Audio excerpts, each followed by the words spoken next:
as Governor in the service of people of Telangana. It is compiled by Rajbhavan officers and the staff members under the guidance of Honorable Governor. The book attempts to highlight and chronicle some of the initiatives taken by Honorable Governor during her first year in office. We all know that Her Excellency has brought in great vibrancy to the Raj Bhavan. She is not the one to relax with the protocols that come with the post of governor. She always tries to be a catalyst in development and welfare activities in the state. Given her huge number of activities and her relentless efforts in health, education, tribal welfare, agriculture, women and youth empowerment, etc., it turned out to be a gigantic task for us to bring out a comprehensive book. Pratyekanga, we would like to hear your views about the publication, about the Raj Bhavan activities, about our regular day-to-day relation with media and other thing, any other thing, and anything related to the Raj Bhavan. We would like to seek your opinion, your ideas, your suggestions, anything, particularly from the editors and our political commentators or media advisor, Ramu Sharma ji. When the Honorable Governor was posted to Telangana, there were a lot of doubts. People were wondering how things will shape up, what will be the relationship between the Chief Minister and the Governor, because of the political connections she had earlier and all those things. But after she came here as the Governor, I had the privilege of interviewing her for the first time. And it was nice that the Hans India succeeded in getting her first interview as Governor, and she had opened up and she was telling me what she proposes to do, how things would be, what will be her role in Telangana and all that. In the last 1 year, what I have personally seen is she has been one of the very active governors who responds to any request made by anyone, and she has been very easily approachable. And fortunately, she has also succeeded in building a very good rapport with the government. And so far, we don't find any kind of controversies. This kind of relationship between the government and the governor is something which is good for any state. We are seeing that in many states there's a clash between the governor and the chief ministers.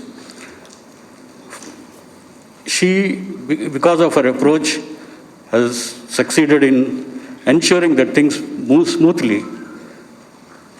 I don't know what others feel, but personally I feel that she is very easily accessible to the media. She has been interacting with the media on many occasions. The book, which has just been released, I yet to go through it, but I see that there are lots of pictures which shows the number of events she had participated in and how she has been interacting with the people. Congratulations, Dr. Tamilisai Soundararajan Garu, for completing the first year in office and on the lovely book to everybody at Raj Bhavan. I was very surprised when I got a call yesterday and they said you're completing 1 year in office. Though I had the fortune of breaking the story that the governor would be changed and a lady from Tamil Nadu will be governor, that's all information I got. And everybody who read the report next day reported that Dr. Kiran Bedi will be the next governor of Telangana, because they just read Tamil Nadu and governor and that's the only name you can think of. It was said about Dr. APJ Abdul Kalam that he was the people's president. I have no doubt in saying from my side, you are truly the first people's governor in this Raj Bhavan. So I couldn't believe it, just 1 year. You made such a good place for yourselves and the people of the state. You're very active. The book is, the very volume and thickness of the book shows the extent of your achievements. The rest, before me, Mr. Ramu Sharma, the editor, spoke, and some illustrious senior journalists will speak after me, but I hope you have a long tenure here. And I know that's a double-edged wish, but I do hope you have a wonderful time. We, the people of Telangana, surely have because of you. Thank you so much, Governor. Like to speak in Telugu as our Honorable Governor, when she occupied this Raj Bhavan, promised to know the Telugu. Okay, madam? Shall I? Thank you. I am coming this Raj Bhavan when Sharada Mukherjee was the first lady governor of Andhra Pradesh. Tarvata next Kumudben Joshi గవర్నర్గా చూశాను. ఇప్పుడు మిమ్మల్ని చూస్తున్నాను. First lady governor నిండుతనం తీసుకొచ్చింది. ఇప్పుడు వీరు కూడా, మన గవర్నర్ కూడా రాజ్భవన్కి మిత్రులు చెప్పినట్టు ప్రాతినిధ్యాలని, రిప్రజెంటేషన్స్ని తీసుకోవటంలో నిర్మోహమాటంగా తీసుకుంటున్నారు. నిజంగా ఈ రాజ్భవన్ ఇటీవల కాలంలో వీరు వచ్చిన తర్వాత మన భావాలు, మన సమస్యలు చెప్పుకోవటానికి అవకాశం వచ్చిందనే భావన అందరిలో రావటం చాలా మంచిని చేకూర్చారని భావిస్తున్నాను. రెండవది, మీరు constitutional head of this government. ఇది మీ గవర్నమెంటే. చాలా మంచి పనులు చేశారు. తెలంగాణ ఏర్పడ్డ తర్వాత మంచి పనులు చాలా జరిగాయి, అనేక సెక్టర్లలో జరిగాయి. గవర్నర్ గారు సంవత్సర కాలం పూర్తి చేసుకున్న సందర్భంగా వారికి నా తరఫున, ఆంధ్రప్రదేశ్ ప్రభుత్వం తరఫున కూడా అభినందనలు తెలుపుతూ ఉన్నాను. మా సీనియర్ నాయకులు శ్రీనివాసరెడ్డి గారు చెప్పినట్టు ఈ రాజ్భవన్లో 3వ మహిళా గవర్నర్ని చూస్తూ ఉన్నాం. ముగ్గురికి చాలా తేడాలు ఉన్నాయి.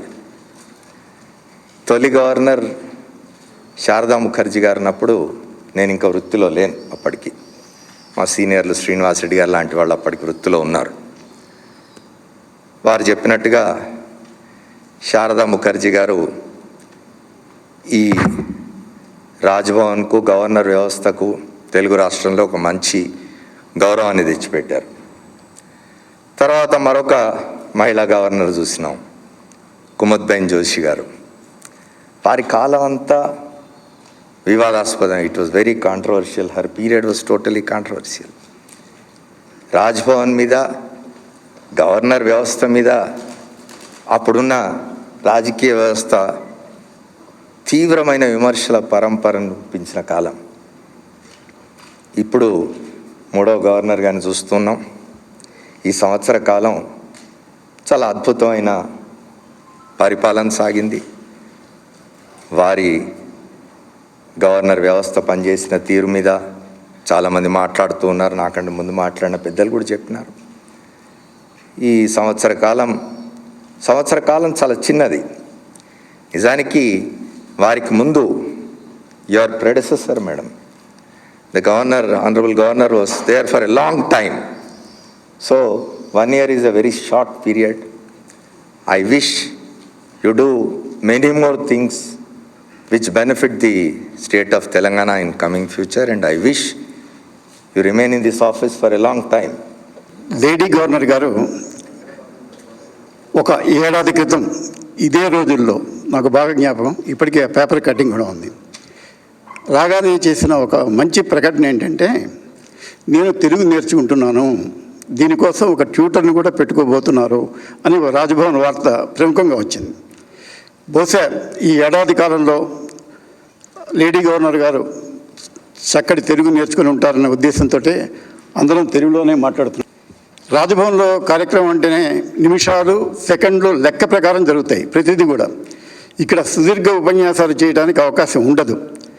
అందుకనే మిత్రుడు కృష్ణానంద్ చేసినంత, పరిచయం చేసినంత సేపు కూడా నేను మాట్లాడను, ఆ హామీ ఇచ్చే చెప్తున్నాను.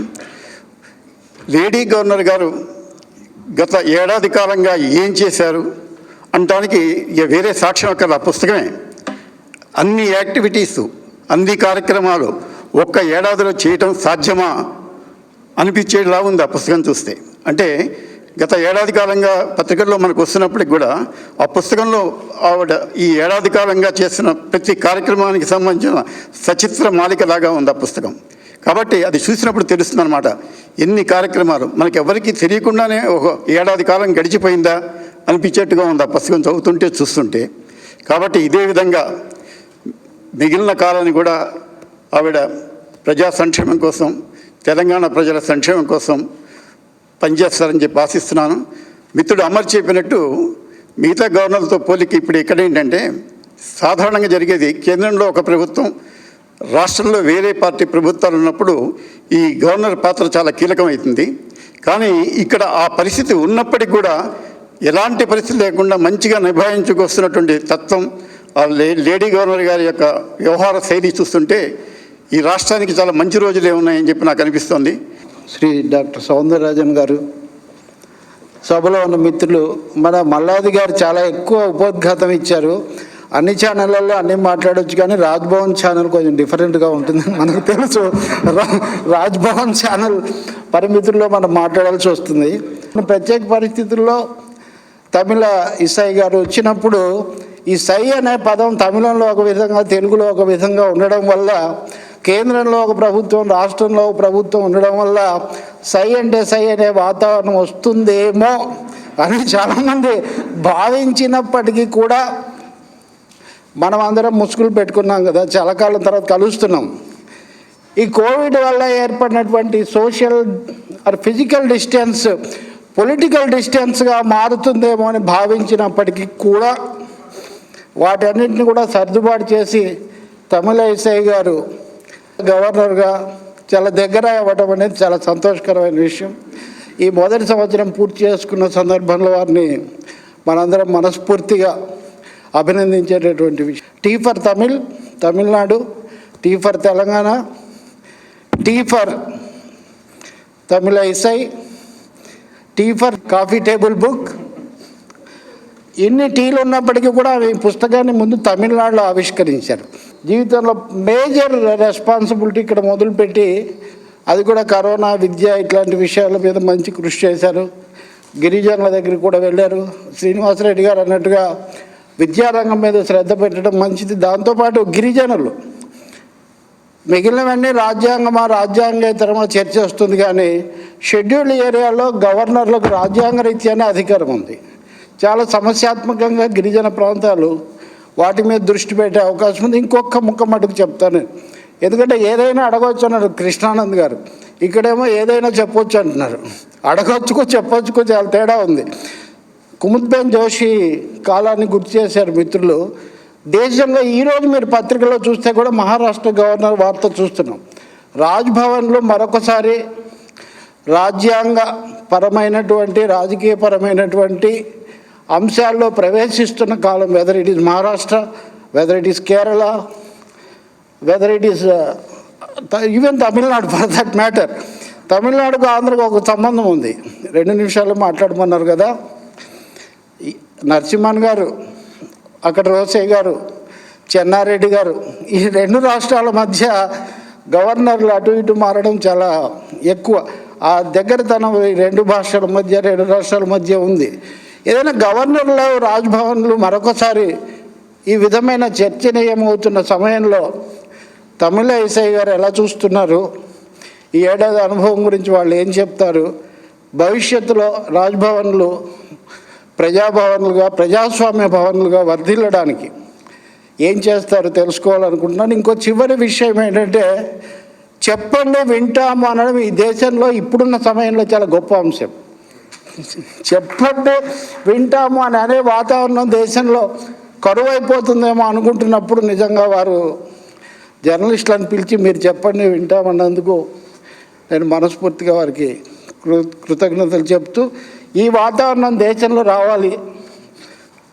అలాగే తెలంగాణలో కూడా ప్రభుత్వానికి, రాజ్భవన్కు మధ్యలో ప్రజాస్వామిక సంబంధాలు, governance is held in the name of governor, yet government may be different. So ఈ balancing is very important for a federative country like India. And even I love the people of Telangana. And I am for the people of Telangana, and whatever the duty given to me, I will do for the sake of the people. I really thank you very much, and I'm always, press people are always a friendly people.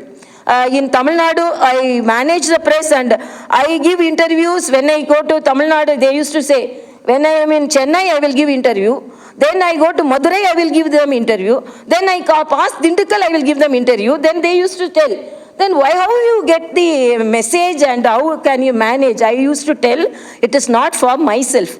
The media friends taking the camera in the shoulder, they are in the sun, expecting any political leader, whether they will give any message to them. So my message will be always very clear, crystal clear and very positive. And I want to give some message to the media friends who are toiling in the sun, taking the camera. And it's not the press people from Chennai is different, from Madurai is different, and from Dindigul, the peripheral media friends will be expecting something. So I am always a media friendly person. And I think that a good politician and good media can achieve great results to help the people, and that is my opinion. And I really thank you all for your presence and your very good speech and your points well taken, and I'm really very happy, and my duty as a governor will be for the people and for the people. Thank you so much.